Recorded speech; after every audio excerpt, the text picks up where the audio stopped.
नमस्कार मित्रों, मैं राहुल लाल। आज मैं चर्चा करने जा रहा हूं बिहार की राजनीति को लेकर, जो एक बहुत बड़ा उलटफेर होता हुआ सामने से नजर आ रहा है। उसके ऊपर इसमें चर्चा करनी, उसकी व्याख्या करनी सबसे आवश्यक है। आप बिहार को समझ रहे हैं मित्रों। आज बिहार की राजनीति की स्थिति कितनी हॉट हो चुकी है कि प्रधानमंत्री मोदी आज बिहार के दौरे पे हैं 2 मार्च को, और कल बिहार में बहुत बड़ा सा गांधी मैदान में महारैली या महारैला, उसे जो भी कहें, तेजस्वी यादव के नेतृत्व में वो महारैला होने जा रहा है, जिसके लिए वो जन विश्वास यात्रा उन्होंने बिहार के जिले जिले में किया, और जहां जनता बिल्कुल लट्टू की तरह उनके आगे पीछे उमड़ती रही। लेकिन इन सब के बीच में बिहार की जो एक सियासी तस्वीर है वो बहुत बड़ी, राष्ट्रीय स्तर पर भी खलबली मचाने वाली है। बिहार लोकतंत्र की वो धरती जहां पे कि भारतीय जनता पार्टी भले ही वो 2 सांसदों से लेके 302 सांसदों वाली पार्टी बन गई, अब वो 400 सांसदों वाली पार्टी बनने का दावा कर रही है। लेकिन उत्तर भारत में बिहार एक इकलौता ऐसा राज्य रहा जहां भारतीय जनता पार्टी का अब तक अपना मुख्यमंत्री नहीं हुआ। अभी भी बिहार में एनडीए की सरकार है, लेकिन मुख्यमंत्री नीतीश है। पहले भी बिहार में एनडीए की सरकार 2005 से चल रही है मित्रों, लेकिन मुख्यमंत्री नीतीश थे। लेकिन भारतीय जनता पार्टी अब केवल एनडीए का शासन नहीं चाहती है बिहार में। और भारतीय जनता पार्टी, अगर मैं कहूं कि उनके प्लानर या उनके चाणक्य अमित शाह ने अब कुछ राजनीतिक बिसात पे नई गोटियां चलनी शुरू कर दी हैं। इसके लिए बिहार की स्थिति को समझना होगा कि बिहार में अचानक से, अगर हम लोग देखें कि 12 फरवरी से लेके 29 फरवरी तक बजट सत्र का दौर रहा, और इस बजट सत्र के दरमियान में, इस पूरे मामले के दरमियान में बीजेपी, आरजेडी और कांग्रेस में सेंधमारी करती रही, और ये सेंधमारी के न्यूज़ प्रत्येक दिन आते हुए रहे।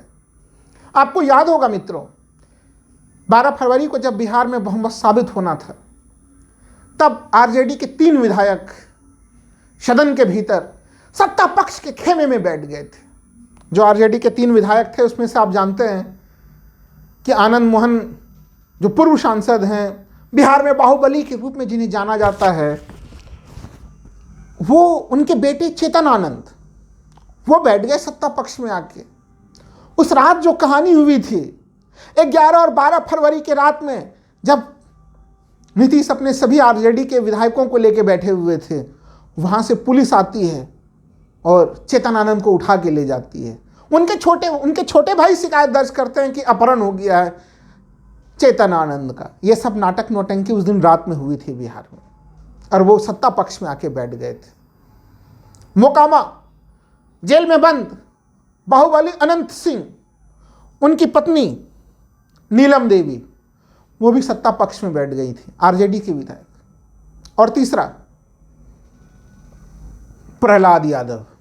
ये 3 लोग उस दिन देखे गए थे। तो अगर हम लोग बिहार में सदन के संख्या को देखें मित्रों, तो 79 सीट्स के साथ आरजेडी सबसे बड़ी पार्टी थी, बिल्कुल होशो हवास में मैं कह रहा हूं। और 78 सीटों के साथ, 78 सीट, 1 सीट कम के साथ बीजेपी दूसरे नंबर की पार्टी थी। लेकिन अब बीजेपी अपने स्थितियों को बदलते चली आ रही है। वो 12 फरवरी का दिन था जब 3 विधायक महागठबंधन के खेमे से आरजेडी के 3 विधायक गए, लेकिन वो क्रम वहीं नहीं रुका। बीजेपी के ये क्रम अब भी जारी है। सेकेंड खेप में फिर से 3 विधायक, महागठबंधन के 3 विधायकों को फिर से तोड़ा गया। दल बदल के तमाम नियमों का पहले भी उल्लंघन हुआ, अभी भी उल्लंघन हो रहा है। आप लोगों के मन में एक सवाल होता होगा कि अचानक से कोई विधायक आता है, किसी के गाड़ी में बैठ के वो सदन के भीतर जाता है, और जिसके गाड़ी में बैठ के जाता है उसी के तरफ सदन में बैठ जाता है। सदन में जैसे कोई नियम नहीं हो, कोई कानून नहीं हो। इसका कारण है कि बिहार में विधानसभा अध्यक्ष हैं इस समय नंद किशोर यादव, भारतीय जनता पार्टी के वरिष्ठ नेता। और नंद किशोर यादव हिमाचल प्रदेश के विधानसभा अध्यक्ष कुलदीप सिंह पठानिया के तरह संविधान सम्मत कार्रवाई करने वाले लोगों में शामिल नहीं हैं।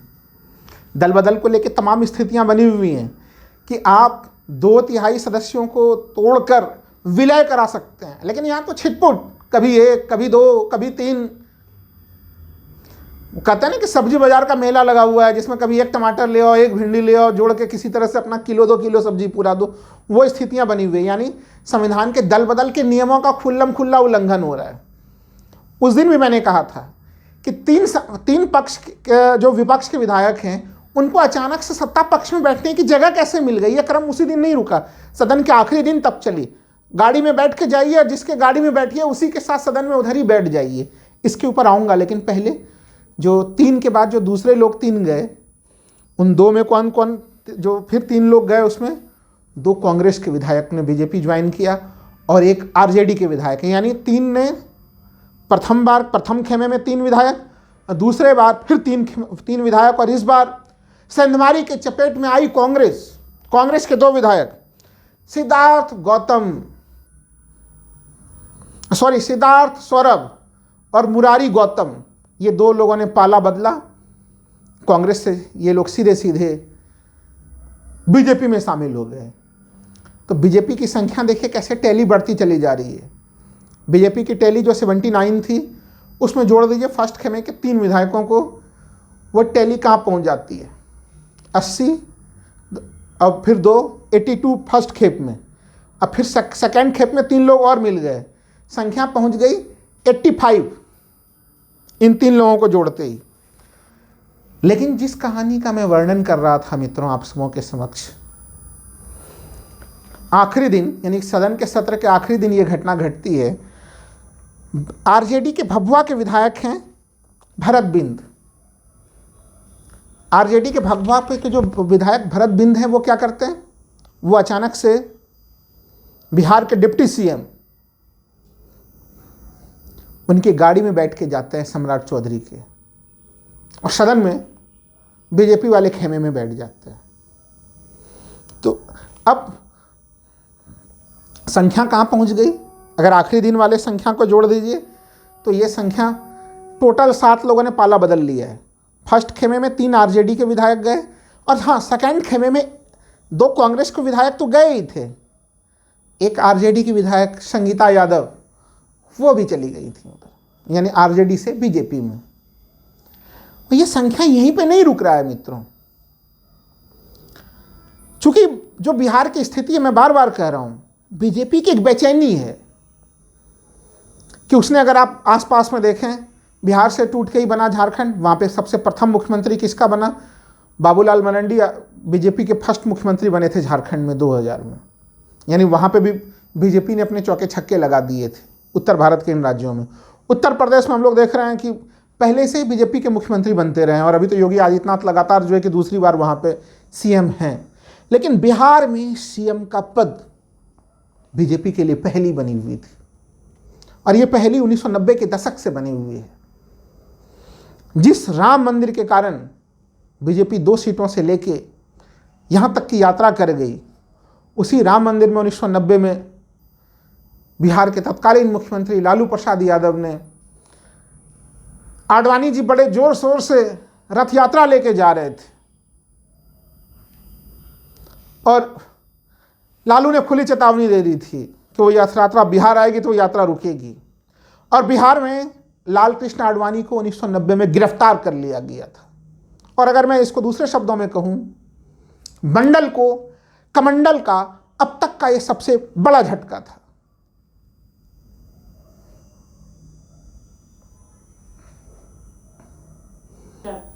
तो मित्रों, एक तरह से लालू यादव ने आडवाणी जी को गिरफ्तार करके बीजेपी के राम मंदिर के राजनीति को, मतलब कमंडल के राजनीति को, अपने मंडल की राजनीति से जोरदार टक्कर दे दिया।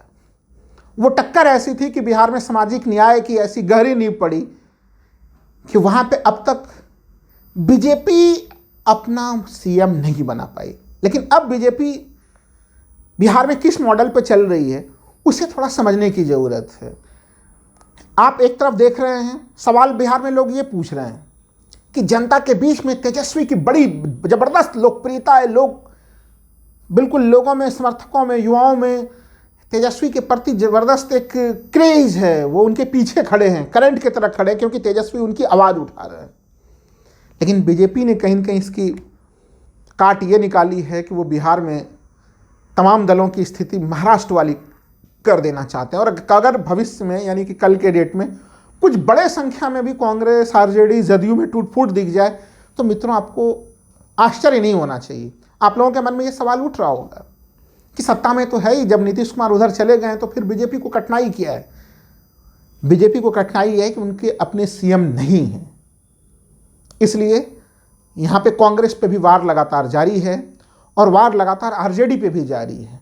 लेकिन अगर आप लोग ये सोच रहे हैं कि ये वार केवल कांग्रेस और आरजेडी तक सीमित है, तो बिल्कुल नहीं, यह वार नीतीश पे भी होने वाला है। नीतीश कुमार 5 दिवसीय यात्रा पे ब्रिटेन जाने वाले हैं। पहले वो आज ही, यानी कि 2 मार्च को ही जाने वाले थे, लेकिन अब वो 7 मार्च को जाएंगे, ब्रिटेन जाएंगे। नीतीश कुमार ब्रिटेन जाकर वहाँ के एक साइंस म्यूजियम को देखेंगे। नीतीश जी कह रहे हैं कि जैसा ब्रिटेन में साइंस म्यूजियम है, वैसा ही म्यूजियम वो बिहार में बनाना चाहते हैं। लेकिन राजनीतिक गलियारे में तो ये सवाल पूछा जा रहा है कि कहीं मुख्यमंत्री जी नीतीश कुमार मुख्यमंत्री के रूप में ब्रिटेन जाएं और ब्रिटेन से आते आते कहीं उनकी कुर्सी ना खत्म हो चुकी हो और यहाँ पे कहीं बीजेपी अपना मुख्यमंत्री ना बना लिया हो।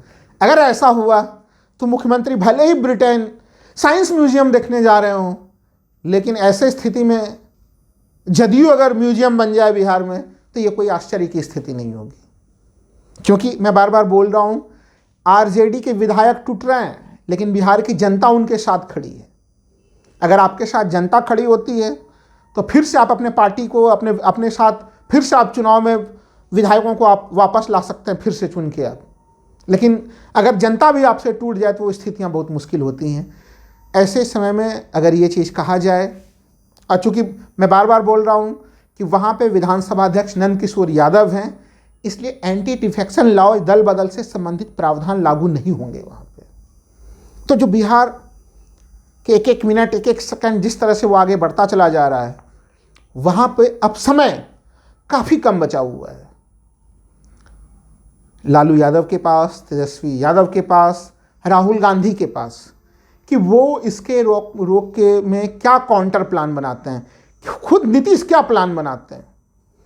क्योंकि आज नीतीश कुमार जब प्रधानमंत्री बिहार के दौरे पे थे, तो नीतीश जी बार बार बताना चाह रहे थे उन्हें कि देखिए हम उन्होंने जो बयान दिया, उस बयान का मोटे मोटे तौर पे मतलब ये था मित्रों कि आप तो बिहार पहले भी माननीय प्रधानमंत्री जी आते रहे हैं, आज भी आप आए, लेकिन मैं बीच में गायब हो गया था। और उनके इस बयान के बाद मोदी जी ठहाके लगा के हंस रहे थे, जैसे मोदी जी ये कह रहे हो कि बोल लीजिए, आप तो आखिरी समय आपके मुख्यमंत्री के काल का चल रहा है, अब तो कुछ दिनों में हमारे मुख्यमंत्री बैठ ही जाएंगे, तत्काल आप कुछ और स्पष्टीकरण हमें दे लीजिए कि आप बीच में दल बदल क्यों कर जाते हैं। नीतीश जी स्पष्टीकरण देने का प्रयास कर रहे थे प्रधानमंत्री मोदी को कि अब मैं यहीं रहूँगा, अब इधर उधर किसी खेमे में नहीं जाऊँगा। मोदी जी मुस्कुरा रहे थे और उनके रहस्यमयी मुस्कुराहट में भी इस चीज़ के संकेत देखे जा सकते हैं मित्र कि बीजेपी, खुद प्रधानमंत्री मोदी जी, गृह मंत्री अमित शाह काफ़ी गंभीर हैं और उनकी मुस्कुराहट में ये है कि ठीक है, जाते जाते कुछ अपना बयान दे दें नीतीश जी, आखिरी मुख्यमंत्री का कार्यकाल चल रहा है। इसलिए इन तमाम विपक्ष में जो मौजूद हैं और जो वर्तमान मुख्यमंत्री हैं बिहार के लिए, उनके लिए तो ये सबसे कठिन घड़ी है, वो उनके लिए सबसे कठिन घड़ी है। और ये आवश्यक है कि ये काउंटर पार्ट क्या बनाते हैं। नीतीश कुमार क्यों गए थे? नीतीश कुमार जी का पाला बदलने का जो सबसे बड़ा कारण बताया जाता है, वो कारण यह था कि वो लोकसभा चुनाव के साथ ही विधानसभा चुनाव कराना चाह रहे थे। उनको यह लग रहा था कि अगर लोकसभा चुनाव के साथ विधानसभा चुनाव हो जाएं, तो वो अपनी स्थिति मजबूत कर सकते हैं। क्योंकि बिहार में उनकी स्थिति मित्रों सबसे कमज़ोर हो चुकी है। वहाँ पे अभी तो आप देख रहे हैं कि जो बीजेपी अपनी टैली को कैसे बढ़ा रही है, आरजेडी और के लोगों को तोड़ के, कांग्रेस के लोगों को तोड़ के। लेकिन अगर नीतीश जी की बात करें तो वो इस टैली से बहुत दूर है, न वो नंबर 1 में है, न नंबर 2 में है, वो नंबर 3 पे 45 की संख्या पे खड़े हैं। चूंकि जो पिछला 2020 का विधानसभा चुनाव हुआ था, वो एनडीए में ही शामिल होकर लड़े थे।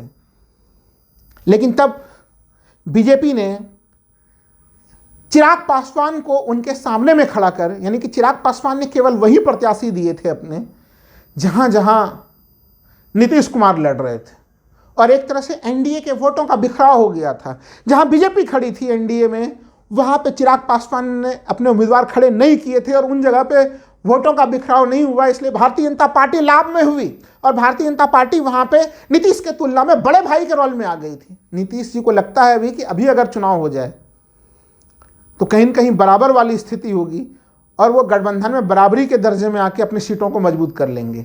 लेकिन नीतीश जी शायद ये या उनके सलाहकार मंडली उनको ये सलाह देने में नाकाम रहे कि नीतीश जी आपकी स्थिति मजबूत नहीं होगी, बल्कि आपके कुर्सी के आखिरी दिन चल रहे हैं, आपके पार्टी के आखिरी दिन चल रहे हैं। सोचिए कि बिहार में 12 फरवरी को, अगर कुछ कानूनी तौर पे भी आप लोग कहेंगे कि अतिशयोक्तिपूर्ण कुछ विश्लेषण लग रहा है, अब तो वहाँ पे बहुमत भी साबित हो चुका है, सब कुछ हो चुका है, ये बात तो सही है कि 12 फरवरी को बिहार में एनडीए गठबंधन ने बहुमत साबित कर लिया है। भारतीय संविधान के अनुसार अब इस सरकार को 6 महीने तक बहुमत साबित करने की कोई ज़रूरत नहीं है। जब बहुमत साबित करने की ज़रूरत नहीं है, सरकार ने बड़े अच्छे ढंग से डंके के चोट पे बहुमत साबित कर दिया, तो फिर विधायकों की तोड़फोड़ क्यों? अभी भी देखिए जितने लोग शामिल हो चुके हैं वो तो हो ही चुके हैं। कांग्रेस की एक और विधायक वो टूटने के लिए तैयार हैं, वो कह रही हैं कि अरे हमें भी तोड़ लो, हमें क्यों नहीं तोड़ रहे। नीतू सिंह, उन्होंने खुद बयान दिया है मीडिया में, नीतू सिंह जी ने, कि अगर हमें नवादा लोकसभा सीट से टिकट मिल जाए बीजेपी का तो मैं पार्टी छोड़ दूंगी। यानी खुलेआम एक तरह से वो संकेत दे रही है।